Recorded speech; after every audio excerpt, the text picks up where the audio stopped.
Hi dear student, welcome to maths educator Ashish sir.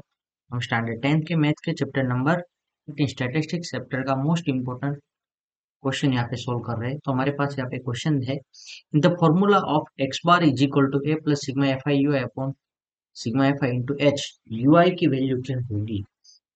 यहाँ पे given option है, उसमें जो करेक्ट आंसर कौन सा होगा वो भी आप डायरेक्टली बता सकते हो। तो यूआई यानी कि क्या होता है, यूआई के लिए फर्स्ट प्राइमरी स्टेप ऐसा होता है कि D A upon H.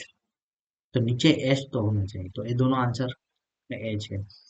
D i की वैल्यू क्या होती है, तो डी आई की वैल्यू होती है, यहाँ पे मैं साइड में लिख दूँ, d i is equal to x i minus A.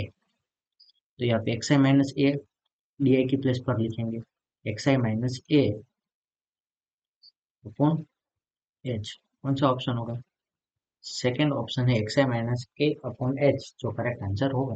You i is equal to x i minus a upon h. Thank you student watching for my videos. Have a nice day.